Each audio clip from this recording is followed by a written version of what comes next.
take a picture of me and you and your daddy. Okay.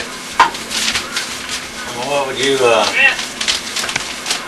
when you got another game? Another one. Finish up. 4 o'clock this afternoon at the stadium. You got you right now. You got you right in the grasp of that Zoomer.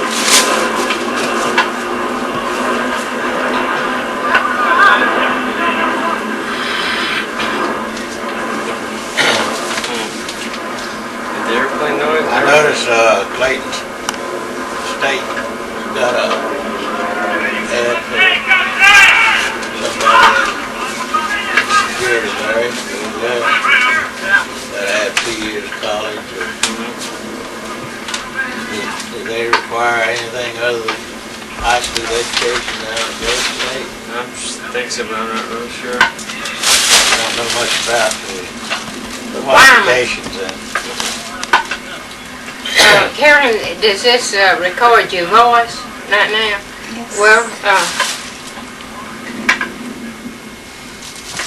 I got this is very interesting.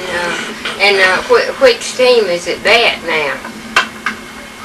Well, that's ours. Is that your team or the other side, man? That's ours at that. Oh, good.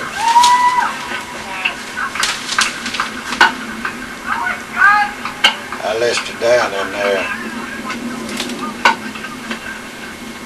the date in the hospital where James had his found out, yesterday about that cancer. Bone I cancer. just wrote it down in there underneath those birth dates that I've got. Carolyn, do you want today to talk about anything in particular now while you're taking about when you played sandlot ball? Yeah, we used to play sandlot ball. A lot of times we didn't have all that many, didn't have enough to fill in all the positions. And a fella playing second base, we just eliminate shortstop. We didn't have no shortstop. Second, third baseman, first baseman had to stop all the balls they could.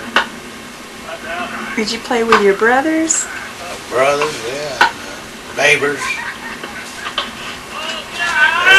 A bunch of us, but there wasn't enough for 2 teams. And we played an old string ball, one that we made ourselves. We didn't have them. We'd get a hold of I'm a not really into it. good ball. Not really into it. We'd really look after that.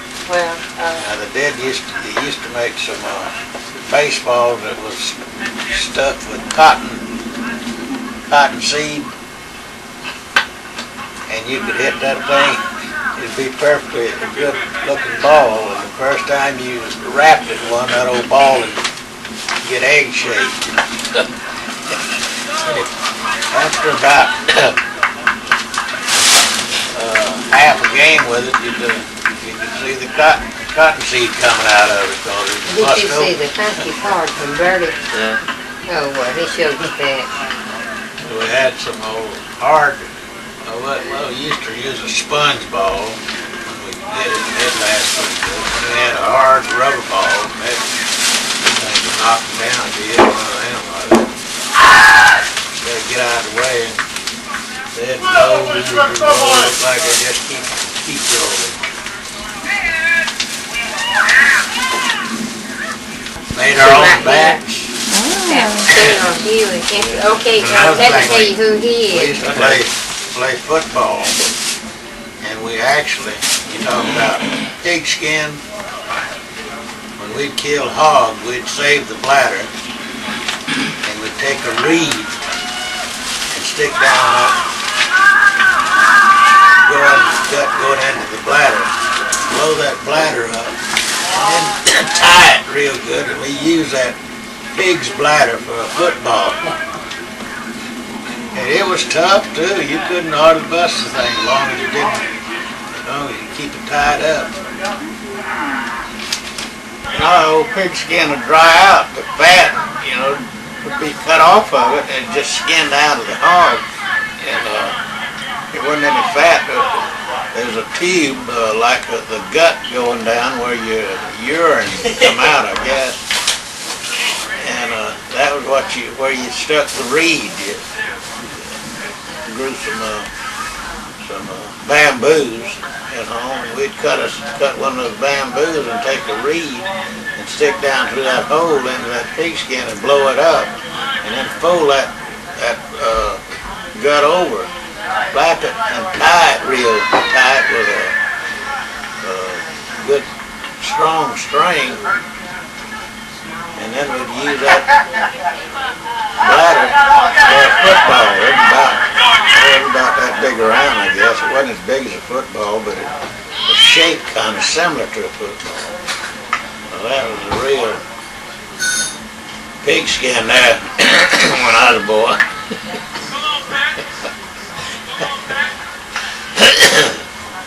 All right, it's that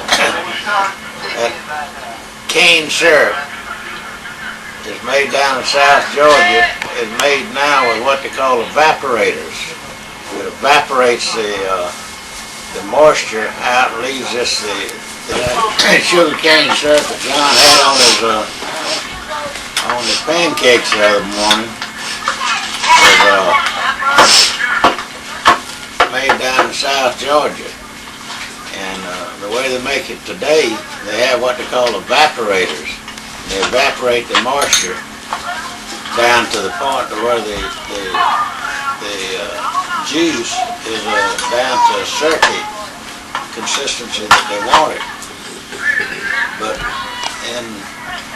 we used to make it. We had a 60-gallon boiler, and we put about 45 gallons of juice in that 60-gallon boiler, and then fire it up, heat it up, and boil it. And we had skimmers. We'd skim off all the impurities that come to the top when it was boiling, and we'd skim off all those impurities and put that in a barrel. Cane skimming, we call it. And the stuff, if you left it there, and then we could cook it down to get it as thick as you wanted it. And the way properly to decide when it was thick enough is the way it flaked off of his dipper. When you dip it up and hold it up, and the syrup would flake off of that dipper, then you could tell how thick he wanted it, how thick it was. And those cane skimmings, if you left them in there too long, well, they'd ferment, and you feed them to a hog and make the old hog drunk. They'd stagger around just like they'd been drinking whiskey. And a lot of people would take the cane skimmings and actually make what we call cane skimming whiskey out of it, or run it off just like you would moonshine, and get that alcohol off. All you have to do is heat it up and get the steam, and then condense the steam. It comes off, and that condensed into alcohol. And that stuff is really potent, man. You can smell it for a mile. It's stinking stuff. And that's the way that went.